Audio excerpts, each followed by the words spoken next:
Hello, आप सभी कैसे हैं। आप सभी का मेरे YouTube चैनल BHU एकेडमी में स्वागत है। आज हम लोग रीजनिंग से संबंधित महत्वपूर्ण प्रश्नों को देखेंगे। ये सभी प्रश्न होने वाले आगामी एग्जामों के लिए बेहद ही महत्वपूर्ण होने वाले हैं। तो चलिए आइए एक एक करके शुरू करते हैं। नीचे दी गई श्रृंखला श्रेणी में प्रश्नवाचक चिन्ह के स्थान पर कौन सी संख्या आएगी। सीरीज का प्रश्न दिया गया है। सीरीज आपका है 45, 52, 61, 73, 90। तो क्वेश्चन मार्क के स्थान पे हमें बताना है कि कौन सी संख्या आएगी।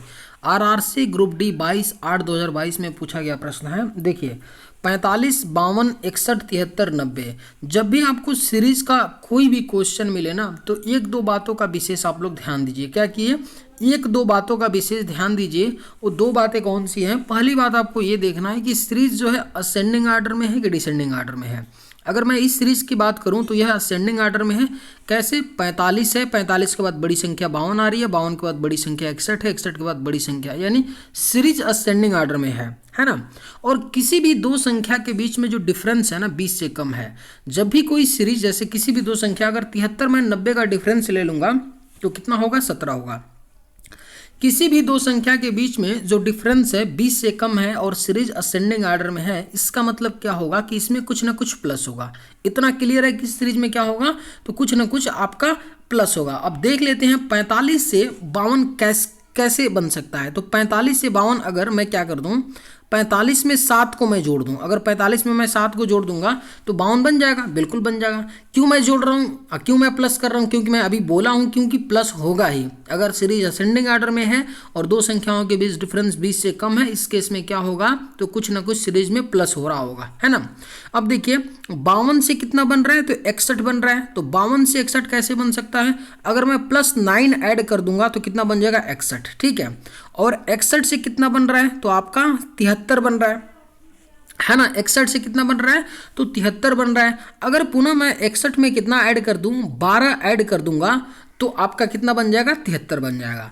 अगली बार पुनः देखिए 73 से क्या बन रहा है, तो 90 बन रहा है। अब 90 कैसे बनेगा, अगर 73 में मैं क्या कर दूं, 17 को ऐड कर दूं तो आपका 90 आ जाएगा। अब सवाल ये उठता है कि भाई मैं 90 में कितना ऐड करूं, क्योंकि पहली बार मैंने 7 ऐड किया, दूसरी बार मैंने 9 ऐड किया, तीसरी बार मैंने 12 ऐड किया और चौथी बार कितना ऐड किया, तो मैंने 17 ऐड किया, ठीक है। अगली बार क्या ऐड करूंगा, अगर मेरी माने तो मैं 24 ऐड करूंगा। मैं क्यों 24 ऐड करूंगा, थोड़ा सा अगर आप लोग दिमाग लगाएंगे, अगर दिमाग नहीं लगाना चाहते हैं तो आप ऐसे भी कर सकते हैं कि एक बार और डिफरेंस देख सकते हैं। 7 और 9 का कैसे बन सकता है, 7 से 9 यहाँ +2 किया गया है। अगली बार 9 से 12 यहाँ पे क्या किया गया है, +3 किया गया है।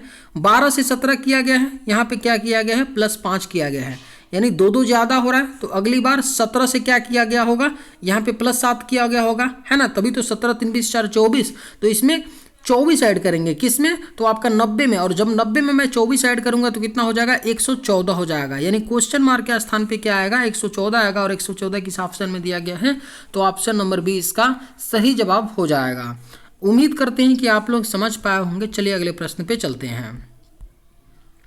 नीचे दिए गए विकल्पों में से संबंधित संख्या को चुनिए। दिया गया है जिस तरह से 26 3 से संबंधित है, उसी तरह बताना है कि क्वेश्चन मार्क के स्थान पे संख्या होगी और 4 वो कैसे एक दूसरे से संबंधित होंगी, है ना।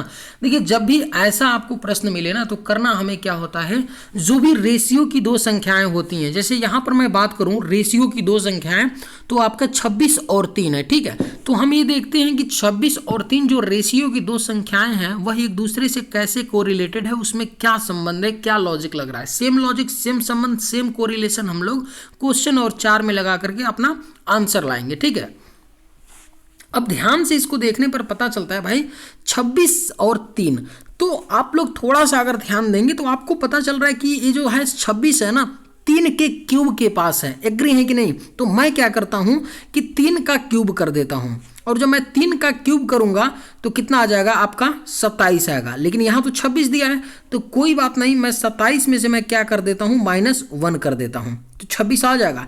यानी हो क्या रहा है कि दूसरी संख्या का क्यूब करके उसमें से -1 करने पर पहली संख्या बन रही है। तो सेम यहाँ भी कर लेते हैं। दूसरी संख्या 4 है, 4 का मैं क्यूब कर लेता हूँ। जब 4 का मैं क्यूब करूँगा तो कितना आ जाएगा, 64 आएगा। और जब इसमें से मैं -1 कर दूंगा, मैं जब 64 में से क्या कर दूंगा तो -1 कर दूंगा तो कितना आ जाएगा आपका 63 आएगा। यानी क्वेश्चन मार्क के स्थान पे क्या आएगा, 63 आएगा। और 63 किस ऑप्शन में दिया गया है, तो ऑप्शन नंबर सी इसका सही जवाब हो जाएगा। उम्मीद करते हैं कि आप लोग समझ पाए होंगे। चलिए अगले प्रश्न पे चलते हैं।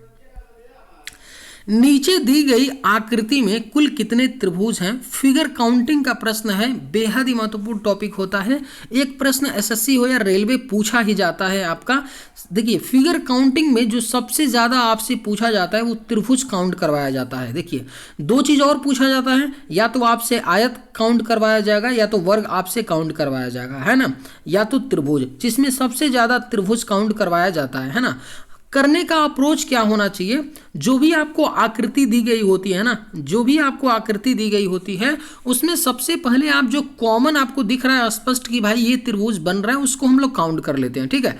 उसके बाद पूरे सीरीज पूरे आकृति को एनालाइज करके कॉम्प्लेक्स त्रिभुज को काउंट करने का प्रयास करते हैं। दूसरी बात एक और ध्यान दिया कीजिए, ये देखिए कि भाई सिमिलर कोई आकृति है क्या, सिमिलर कोई आकृति है क्या उस आकृति में। जैसे इस आकृति की मैं बात करूं तो इसमें 2 सिमिलर आकृति हैं। एक तो ये वाला है, यहां से अगर मैं बात कर दूं आपको, यहां से यहां तक जो आकृति है इधर वाली और इधर वाली दोनों सेम है कि नहीं।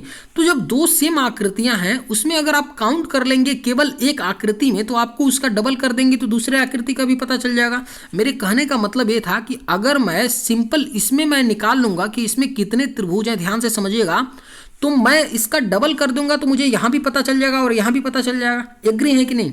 तो सबसे पहले मैं क्या करता हूं, इसमें काउंट करता हूं। तो इसमें एक त्रिभुज यहां हो गया, है ना, 1 हो गया, 2 हो गया, 3 हो गया, 4 हो गया। एग्री कि नहीं, बिल्कुल एग्री। 5वां क्या हो जाएगा, तो यहां से ऐसे ले लेंगे 5, ठीक है। इसके अपोजिट सेम हो जाएगा ये वाला 6, ठीक है। पुनः जब हम ये साइड लेंगे इधर वाला ले लेंगे, 6 तो हमने काउंट कर लिया, एक 7 हो जाएगा। पुनः इसके अपोजिट ये वाला 8 हो गया। यानी इस छोटे से एक आकृति में कितने त्रिभुज हैं, तो आपके 8 हैं। तो अब इसमें मैं डबल कर दूंगा तो 16 हो गया। तो मुझे तो पता चल गया, क्या पता चल गया कि 16 हमको तो इसी तरह दिख गया। कैसे, इसमें 8 और इसमें 8, कितना मुझे मिल गया, 16 मिल गया है। एक ऊपर है, एक ये ऊपर है, एक नीचे है ना। तो 2 और ऐड मैं कर लेता हूं तो 16 तो कितना 18 हो गया।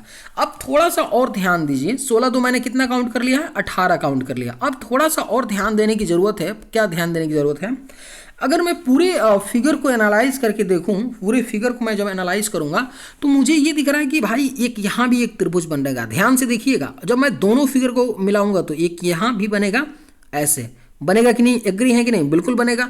और जस्ट इसके अपोजिट में भी तो एक बनेगा ना, जस्ट इसके अपोजिट में भी तो एक बनेगा, यहां से यहां तक वाला। यानी 2 मुझे और मिल गया, 2 मुझे और मिल गया। तो 18 और +2 मैं कर दूंगा तो कितना मिल जाएगा, 20। यानी इस आकृति में 20 त्रिभुज हैं। सही जवाब क्या हो जाएगा, ऑप्शन नंबर डी इसका सही जवाब हो जाएगा। उम्मीद करते हैं कि आप लोग समझ पाए होंगे। चलिए अगले प्रश्न पे चलते हैं। यदि अंग्रेजी वर्णमाला के बाएं से दाएं की ओर हर तीसरा अक्षर हटा दिया जाता है तो प्राप्त नई श्रृंखला में दाईं ओर से 12वां अक्षर कौन सा होगा। देखिए आसान प्रश्न है। इसको आसान मैं इसलिए बोल रहा हूँ ना क्योंकि ये अल्फ़ाबेट का दे दिए हैं, A to Z अल्फ़ाबेट दे चुके हैं यहाँ पे। और जब भी सारा इन्फॉर्मेशन आपको दिया गया होता है तो आसान क्वेश्चन हो जाता है। जैसे इस बोले हैं कि अंग्रेजी वर्णमाला के बाएं से दाएं की ओर, अंग्रेजी वर्णमाला लिखी दिए हैं A से Z तक, ठीक है। बायां इधर होता है, क्या होता है, बायां इधर होता है ना, बायां इस साइड होता है और दायां इधर होता है। तो क्या बोल रहा है क्वेश्चन में, बाएं से दाएं की ओर हर तीसरा अक्षर हटा दिया जाता है। यानी बाएं से चलते हुए हर तीसरा अक्षर इसमें से रिमूव कर दिया जाता है। तो कर लेते हैं। तीसरा अक्षर क्या होगा बाएं से, 1 2 3 सी हो जाएगा। पुनः तीसरा 1 2 3 एफ हटा देंगे। पुनः तीसरा आई, पुनः तीसरा एल, पुनः तीसरा ओ हट जाएगा, पुनः तीसरा आर और पुनः तीसरा यू और पुनः तीसरा एक्स हट गया, ठीक है। हटा दिया जाता है तो प्राप्त नई श्रृंखला। अब इन अक्षरों को हटा दिए तो जो भी श्रृंखला बच रही है, जो भी अक्षर बच रहे हैं उनका जो श्रृंखला है, दाईं ओर से 12वां अक्षर कौन सा होगा। दाईं ओर से यानी अब इधर से हमको 12वां अक्षर बताना है, जो भी आपके अक्षर बचे हैं उनमें कौन सा होगा, ठीक है। तो काउंट कर लेते हैं, 1 2 3 4 5 6 7 8 9, 10, 11, 12, यानी 12वां कौन सा आ रहा है? तो आपका जे आ रहा है। 12वां कौन सा आ रहा है? तो जे आ रहा है, और जे किस ऑप्शन में दिया गया है? तो ऑप्शन नंबर डी इसका सही जवाब हो जाएगा। उम्मीद करते हैं कि आप लोग समझ पाए होंगे। चलिए अगले प्रश्न पे चलते हैं।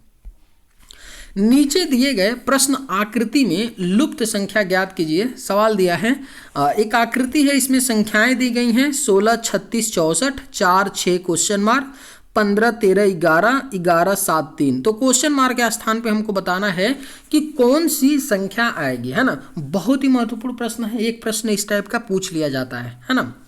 देखिए, मैं हमेशा बोलता हूं कि जब भी ऐसा प्रश्न मिलता है तो या तो आप इसको रो में सॉल्व कर सकते हैं या तो कॉलम में, यानी रो में ऐसे सॉल्व करिए या तो इसको कॉलम में सॉल्व करिए। रो में सॉल्व करने का मतलब ये हुआ कि 16, 36, 64 की तरफ देख लें, 4, 6 क्वेश्चन मार्क, 15, 13, 11, और कॉलम में सॉल्व करने का मतलब हुआ 16, 4, 15, 11, ऐसे देख लें, ऐसे देख लें, है ना।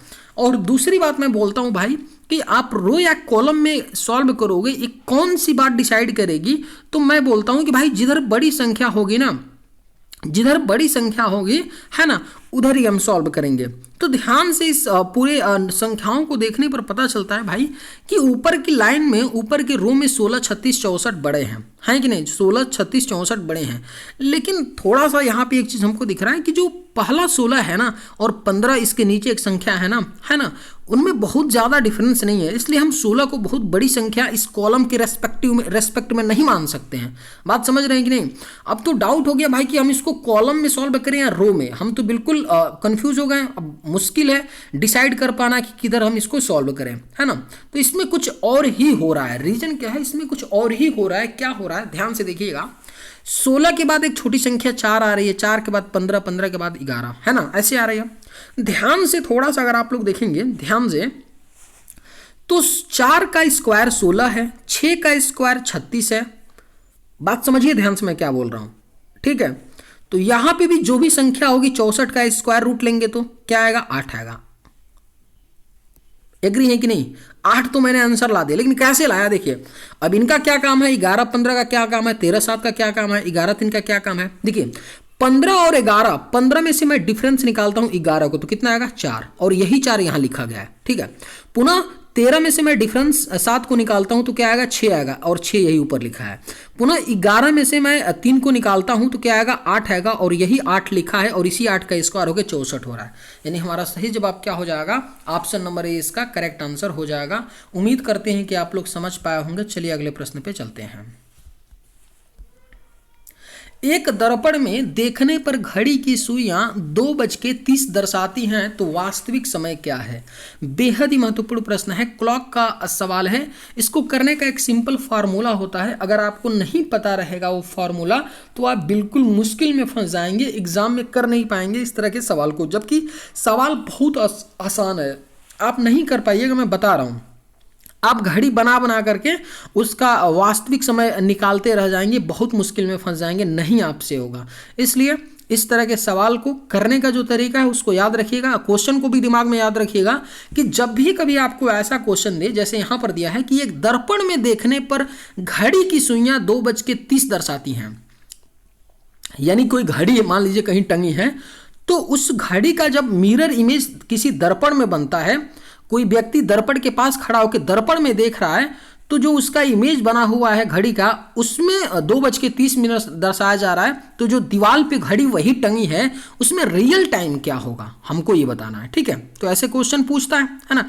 कई दफा आपको वास्तविक समय दे देगा और पूछेगा कि इसको दर्पण में, ये वास्तविक समय को दर्पण में अगर देखा जाएगा तो क्या टाइम दिखेगा, ऐसे पूछेगा। तो सिंपल फॉर्मूला याद रखिएगा। यहाँ पे तो वास्तविक समय पूछा है, रियल टाइम क्या होगा, तो रियल टाइम कैसे निकालेंगे? तो रियल टाइम को 11:60 में से दर्पण टाइम को घटा दीजिए, दर्पण टाइम को घटा दीजिए तो आपको रियल टाइम मिल जाएगा। माइनस कर देते हैं, 60 में से 30 गया 30, और 11 में से 2 गया 9, यानी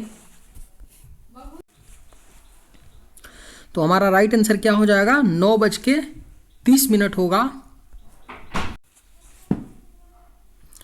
तो करेक्ट आंसर क्या होगा? ऑप्शन सी हो जाएगा, 9:30 होगा वास्तविक समय, ठीक है। तो याद रखिएगा, जब भी आपको दर्पण का टाइम दे दे तो रियल टाइम पूछे तो 11:60 में से दर्पण के टाइम को माइनस करने पर आपको रियल टाइम मिल जाएगा। और कई दफ़ा आपसे क्या करेगा, वास्तविक समय दे देगा। तो मान लीजिए अगर वास्तविक समय दे दे और पूछे दर्पण में क्या टाइम होगा, तो भी आपको क्या करना होता है, 11:60 में से आपको वास्तविक टाइम को माइनस कर देने पर 11:60 में से आपको दर्पण का टाइम मिल जाता है। तो इस बात को याद रखिएगा और नोट कर लीजिए। उम्मीद करते हैं कि आप लोग समझ पाए होंगे। चलिए अगले प्रश्न पे चलते हैं। नीचे दिए गए विकल्पों में से संबंधित शब्द को चुनिए। दिया गया है जिस तरह स्याही कलम से संबंधित है उसी तरह बताना है क्वेश्चन मार्क के स्थान पे, और कार किस प्रकार से संबंधित होगा। ठीक है, देखिए अभी एक ऊपर हम लोगों ने इसी प्रकार का सवाल किया, सेम सवाल था, लेकिन अंतर इतना ही था कि वहाँ पे संख्याएं दी गई थी और यहाँ पे शब्द दिया गया है। करने का अप्रोच सेम होता है, सेम टाइप का प्रश्न है, डिफरेंट इतना ही है कि वहाँ पे संख्याएं हैं और यहाँ पे शब्द हैं। कई दफ़ा आपको क्या करेगा, तो अल्फ़ाबेट का पेयर दे देगा, है ना। यहाँ पे क्या करेगा, अल्फ़ाबेट का पेयर दे देगा। तो भी करने का सेम ही हमारा तरीका होता है। जो भी रेशियो के दो शब्द होते हैं उनको देखते हैं कि भाई वो कैसे एक दूसरे से संबंधित है। जैसे यहाँ पर रेशियो के दो शब्द कौन कौन से हैं, एक तो स्याही कलम है। तो स्याही कलम को हम लोग देखेंगे कि स्याही कलम कैसे एक दूसरे से कोरिलेटेड है, इनके बीच में क्या लॉजिक लग रहा है, क्या संबंध है ना। सेम संबंध सेम लॉजिक को हम लोग क्वेश्चन मार्क और कार में लगा करके अपना आंसर लाएंगे। ओके, अब देखिए स्याही दिया है और कलम दिया है ना। स्याही दिया है और कलम दिया है, तो जो स्याही होता है क्या होता है, कलम में क्या भरा जाता है, कलम में भरा जाता है, कलम में भरा जाता है क्या, स्याही। स्याही ही तो भरा जाता है ना, तभी तो कलम चलता है ना। कलम में स्याही भरा जाता है। उसी तरह जो कार होता है, कार में क्या भरा जाता है, कार में क्या भरा जाता है जिससे चलता है, तो पहिए भरा जाता है, नहीं। गियर भरा जाता है, नहीं। बॉडी भरा जाता है, नहीं। पेट्रोल भरा जाता है, क्योंकि पेट्रोल जब हम डालते हैं तभी तो गाड़ी कार चलती है ना। पेट्रोल जिस तरह मान लीजिए अगर आप लोग स्याही नहीं डालिएगा, किसमें स्याही नहीं डालिएगा अगर कलम में, तो कलम चलेगा नहीं, चलेगा। उसी तरह पेट्रोल को अगर कार में नहीं डालेंगे तो चलेगा नहीं, चलेगा। तो हमारा क्या हो जाएगा, पेट्रोल हो जाएगा क्वेश्चन मार्क के स्थान पे। जिस प्रकार से कलम में स्याही डाला जाता है उसी प्रकार से कार में पेट्रोल डाला जाता है। तो करेक्ट आंसर ऑप्शन ए हो जाएगा। उम्मीद करते हैं कि आप लोग समझ पाए होंगे। चलिए अगले प्रश्न पे चलते हैं। उस वेन आरेख का चयन करें जो दिए गए वर्गों के बीच संबंध को सर्वोत्तम रूप से दर्शाता है। दिया गया है क्या, बोतल है, बिल्ली है और किताब है। बोतल, बिल्ली और किताब, इन तीन शब्दों से क्या करना है, हमको एक डायग्राम बनाना है जो ये तीनों शब्दों को क्या करता हो, रिप्रेजेंट करता हो। ठीक है, बोतल है, बिल्ली है, किताब है। अगर मैं सिंपली आपसे पूछूं कि भाई बोतल और बिल्ली में कोई संबंध है क्या, बोतल और बिल्ली में, तो आप लोग बोलेंगे सर कोई भी संबंध नहीं है, बोतल और बिल्ली में कोई संबंध नहीं है ना।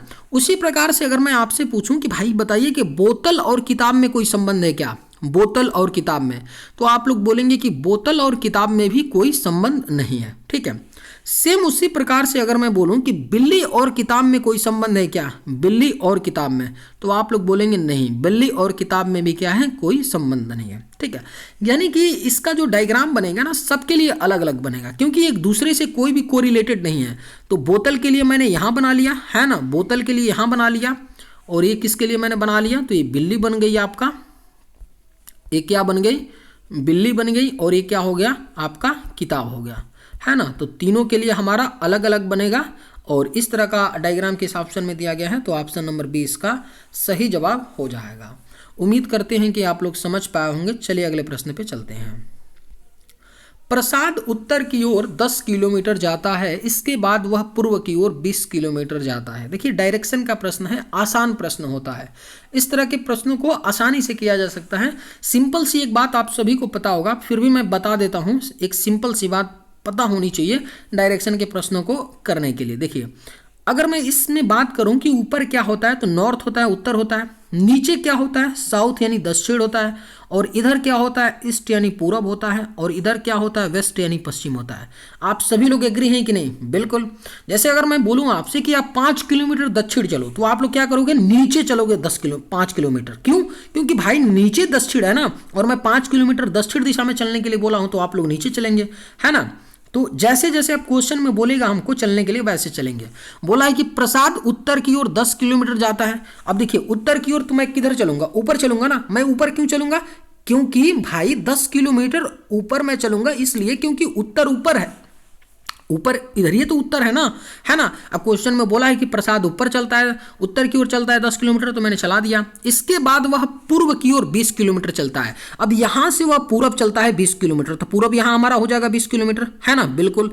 फिर वह दक्षिण में मुड़ता है। अब यहां से क्या करता है, दक्षिण में मुड़ेगा तो नीचे आएगा और 10 किलोमीटर चलता है। अब दक्षिण में मुड़ करके कितना चला, 10 किलोमीटर चला, ठीक है। अब बोल रहा है कि अंत में पश्चिम की ओर 7 किलोमीटर जाता है। अब यहां से पश्चिम किधर होगा, तो इधर होगा।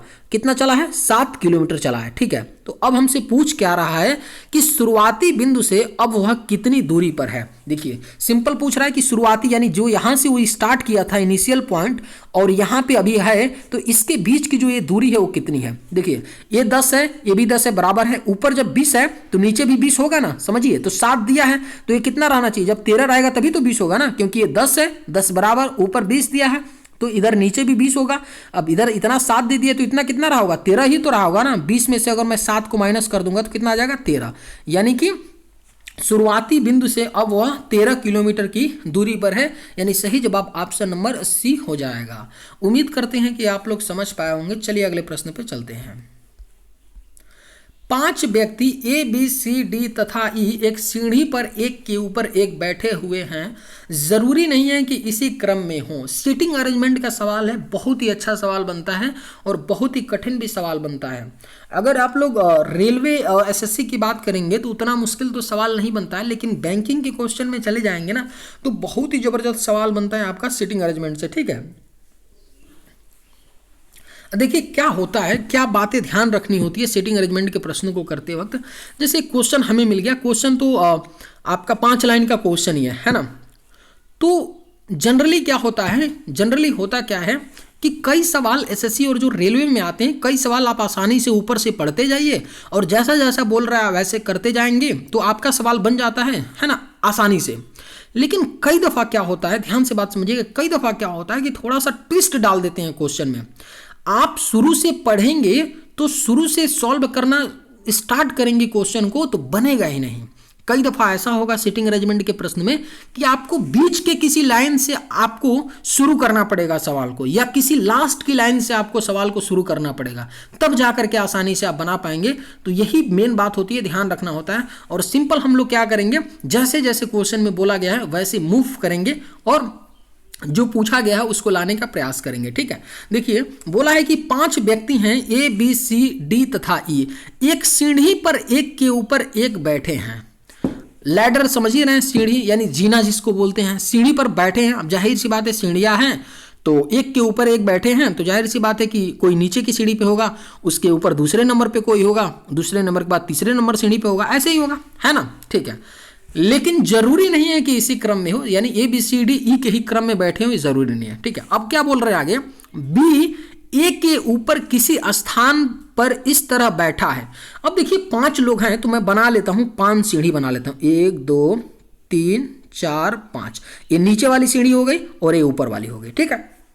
बोला है बी के ऊपर किसी स्थान पर इस तरह बैठा है कि उनके मध्य में एक व्यक्ति बैठा है। देखिए अब बोल रहा है भाई कि बी जो है ए के ऊपर किसी स्थान पर है। अब हम क्लियर नहीं कर पाएंगे ना कि भाई बी ए के ऊपर है तो ए मान लेते हैं, यहाँ पे कर लेते हैं। ए मैं क्या करता हूँ, ध्यान से समझिएगा, ए को मैं मान लीजिए यहाँ कर लेता हूँ और बी ए के ऊपर है और इनके बीच में एक लोग बैठा है, बोला है मध्य में। लेकिन ये भी तो हो सकता है कि ए यहाँ भी हो जाए, तो हम ए यहाँ भी हो जाए और बी यहाँ भी हो जाए, ये भी तो हो सकता है, या ए यहाँ भी हो जाए और बी यहाँ भी हो जाए। यानी इस लाइन से हम कुछ क्लियर नहीं बना सकते हैं डायग्राम में, है ना। कंफ्यूजन अभी है, क्लियरिटी नहीं है कि भाई हम किसको कहाँ रखें, बात समझ रहे हैं। तो इसलिए यही मैं बात बोल रहा था, इसलिए मैं इस लाइन से नहीं बनाऊंगा, मैं आगे बढ़ जाऊंगा। इस लाइन को मैं छोड़ के मैं क्या करूंगा, आगे बढ़ जाऊंगा। ध्यान से समझिए। अब आगे क्या बोला है, आगे बोला है कि ए तथा सी के मध्य केवल 2 व्यक्ति बैठे हुए हैं। ए और सी के बीच जो है केवल 2 व्यक्ति बैठे हुए हैं। अभी भी मुझे कुछ क्लियर नहीं बन रहा है तो मैं थोड़ा आगे देख लेता हूं। यदि सी सबसे ऊपर नहीं बैठा है तो मध्य में कौन बैठा है। अब इतना क्लियर है कि सी यहां नहीं है, सी यहां नहीं बैठा है, सी का पोजीशन यही 4 है अब देखिए ये बोला था कि सी के मध्य, ए तथा सी के मध्य केवल 2 व्यक्ति बैठे हैं। ठीक है, तो मैं सी को यहां बना लेता हूं और ए को यहां बना लेता हूं, तब ठीक है ना। सी और ए के बीच 2 व्यक्ति बैठे हैं, एग्री है कि नहीं, एग्री है कि नहीं भाई। बोला है ना ए तथा सी के मध्य में केवल 2 व्यक्ति बैठे हैं, तो देखिए 2 व्यक्ति बैठ गए ना। अगर मैं सी को यहां कर दूं ए को, क्योंकि ऊपर तो हो नहीं सकता, मना किया गया कि सी सबसे ऊपर नहीं होगा, है ना। अब आपका सवाल होगा भाई सर ये तो यहां भी बैठ सकता था और सी यहां भी हो सकता था, तो भी तो इनके बीच में 2 व्यक्ति थे, है ना। आप लोग सवाल करेंगे, लेकिन मैं नहीं इसलिए बैठाऊंगा क्योंकि यहां बोला था कि बी जो है ए के ऊपर है, यानी ए अगर यहां हो जाएगा तो बी इसके ऊपर होगा और इनके बीच में एक व्यक्ति नहीं बन पाएगा ना, तो इसलिए हम ऐसे नहीं बैठाएंगे। बात समझ रहे हैं कि नहीं मैं क्या बोल रहा हूं, ठीक है। तो ये हमारा अरेंजमेंट इतना सही है। अब हम चलते हैं पहली लाइन में। बोला है कि बी जो है ए के ऊपर है, ए के ऊपर किसी स्थान पर इस तरह बैठा है कि उनके मध्य में एक व्यक्ति बैठा है। बी और ए के बीच में क्या है, एक व्यक्ति बैठे हैं और बी क्या है, तो ए के ऊपर है। तो अगर मैं बी को यहां रख दूं तो इसके बीच में एक व्यक्ति मिल गया कि नहीं, बिल्कुल मिल गया, है ना। अब इतना तो क्लियर हो गया। अब ध्यान दीजिए, अब हमें पहले और चौथे पोजीशन पे पता नहीं है कि मैं डी को रखूंगा कि ई को रखूंगा। तो पहले पोजीशन पे डी भी हो सकता है या ई हो सकता है। अगर डी होगा ठीक है, तो ई क्या हो जाएगा आपका, यहां पे हो जाएगा, इस पोजीशन पे हो जाएगा, ई हो जाएगा और यहां डी हो जाएगा। समझिएगा ध्यान से भाई, पहले और चौथे पोजीशन पे इस सवाल में कोई भी इंफॉर्मेशन मुझे नहीं मिला है कि मैं बोल दूं कि डी पहले स्थान पे बैठेगा, ई चौथे स्थान पे। इसलिए मैंने बना लिया कि डी बैठेगा पहले पे बैठेगा तो ई चौथे पे, या ई पहले पे बैठेगा तो डी चौथे पे, है ना। अब देखिए पूछा क्या था, तो मध्य में कौन सा बैठा था, इसके मध्य में कौन है, तो 5 है। मध्य में कौन हो रहा है, 1 2 3 4 5, मध्य में तो बी ही तो हो रहा है ना भाई। मध्य में कौन बैठा है, तो बी ही तो हो रहा है। बी के नीचे 2 हो गए और बी के ऊपर 2 हो गए, यानी मध्य में बीच में कौन बैठा है, बी बैठा है और बी किस ऑप्शन में दिया गया है, तो ऑप्शन नंबर ए इसका सही जवाब हो जाएगा। देखिए डी और ई के बारे में इसीलिए इंफॉर्मेशन नहीं दिया था क्योंकि हमको उसकी जरूरत ही नहीं थी। क्वेश्चन को बीच में कौन बैठा है इसको लाने के लिए मुझे डी और ई की जरूरत पड़ी नहीं पड़ी, इसलिए डी और ई के बारे में कोई इंफॉर्मेशन नहीं दिया था। तो हमारा सही जवाब ऑप्शन नंबर ए हो जाएगा। उम्मीद करते हैं कि आप लोग समझ पाए होंगे। चलिए अगले प्रश्न पे चलते हैं।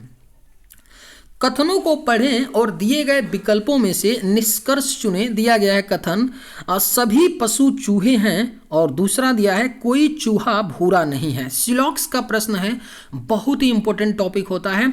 सिलॉक्स एक ऐसा रीजनिंग में टॉपिक है जिससे एक प्रश्न पूछा ही जाता है। एसएससी हो, रेलवे हो, चाहे स्टेट एग्जाम हो, चाहे रीजनिंग का सवाल जिस भी एग्जाम में पूछा जाता है, ऐसा हो नहीं सकता है कि सिलॉक्स से एक क्वेश्चन ना आए। इतना महत्वपूर्ण ये टॉपिक हो जाता है कि एक प्रश्न आता ही है। अभी आपका एसएससी का पेपर हुआ था, एमटीएस भी हुआ और सीजीएल भी प्री हुआ, है ना। आप लोग पेपर जा करके देख लीजिए, हर शिफ्ट में एक क्वेश्चन मिलेगा, हर शिफ्ट में। इसलिए बहुत ही महत्वपूर्ण टॉपिक होता है और इसको अच्छे से आप लोगों को पढ़ लेना चाहिए, तैयार कर लेना चाहिए। रीजनिंग में 2 ही तो टॉपिक महत्वपूर्ण हो जाते हैं। एक आपका टॉपिक तो देखिए सारे महत्वपूर्ण हैं, लेकिन ये ऐसा टॉपिक है सिलॉक्स कि इससे आना ही आना है, एक क्वेश्चन बनना ही बनना है। तरीका क्या होता है करने का, सिंपली जो आपका कथन दिया गया होता है, कथन से हम लोग एक डायग्राम बनाते हैं, है ना। कथन के आधार पर एक डायग्राम बनाते हैं और उस डायग्राम के आधार पर देखते हैं कि भाई निष्कर्ष कौन सा हम निकाल सकते हैं। सिंपल से यही तरीका होता है और कोई नहीं। एक और तरीका होता है, लेकिन मैं सलाह दूंगा 50-100 मान करके, है ना। उससे आप लोग मत कीजिए। आसानी से आप लोग अगर एसएससी और रेलवे की तैयारी करते हैं तो आसानी से इसी तरह से डायग्राम से कर सकते हैं, कोई बड़ी बात नहीं, जल्दी कर सकते हैं, है ना। कथन क्या दिया है, सभी पशु चूहे हैं, ठीक है। सभी जो पशु हैं, पशु को मैं क्या बनाता हूं, पी मान लेता हूं। ध्यान से समझिएगा, बहुत ही जरूरी है। सभी पशु क्या है, पी से पशु हो गया। सभी पशु क्या है, चूहे। चूहों को मैं आर से राइट कर लेता हूं। अब देखिए, अब ऐसा आप गलती मत करिए कि पशु यहां पूरा लिखिए, एक गलती नहीं करना है। पशु और पी लिखने में सबसे कम समय पी से लिख देंगे तो पशु आपका क्लियर हो जाएगा। अब चूहा है तो हिंदी में पूरा चूहा मत लिखिए, आर लिख लीजिए, समझ में आ गया कि आर का मतलब चूहा हो गया। दूसरा बोला कि कोई भी चूहा भूरा नहीं है। कोई भी जो चूहा है वो क्या है, भूरा नहीं है। भूरा नहीं का मतलब हो गया ब्राउन, ब्राउन का मतलब क्या होगा, भूरा। देखिए कोई भी चूहा भूरा नहीं है, यानी कि चूहे और भूरे में कोई भी संबंध नहीं है। तो इस तरह एक लाइन लगा के क्रॉस लगा लेते हैं, यानी कि इस बड़े चूहे वाले सर्कल और ये ब्राउन वाला सर्कल में कोई भी संबंध नहीं है, ठीक है। अब निष्कर्ष इसी डायग्राम पे हम देखेंगे क्या सही हो सकता है। पहला दिया है कुछ पशु भूरे हैं। भाई कुछ पशु भूरे कैसे हो सकते हैं? जब इस चूहे वाले डायग्राम से भी इस भूरे वाले डायग्राम का कोई भी रिलेशन नहीं है, तो अंदर वाला जो आपका पशु दिया है इस सर्कल से कैसे संबंध हो सकता है? ये जो भूरा है जा ही नहीं पाएगा अंदर। क्यों? क्योंकि बड़ा वाला सर्कल से संबंध ही नहीं है, बड़ा वाला सर्कल जाने नहीं देगा, क्योंकि कोई भी संबंध इनके बीच नहीं है। तो पहला गलत हो गया। दूसरा क्या बोला है? जो पशु चूहे नहीं है, जो भी पशु चूहे नहीं है वे भूरे हैं। बिल्कुल गलत बोल रहा है भाई, कैसी बातें बोल रहे हो? ये बोल रहा है कि जो भी पशु चूहे नहीं है, यानी जो ये पशु हैं, जो पशु चूहे नहीं है वो भूरे हैं। कैसे मैं बोल सकता हूं? यहां बोला है कि जब सभी पशु क्या हैं, आपके चूहे हैं, तो यह कैसे हो सकता है कि जो पशु चूहे नहीं है वे भूरे हैं? यानी दूसरा भी गलत बोल रहा है ना। तो हमारा सही जवाब क्या हो जाएगा? न तो निष्कर्ष 1 और न ही 2 पालन करता है, यानी राइट जवाब ऑप्शन नंबर सी हो जाएगा। उम्मीद करते हैं कि आप लोग समझ पाए होंगे। अगर आप लोगों को ये वीडियो पसंद आए तो एक लाइक ज़रूर कीजिएगा। थैंक्स।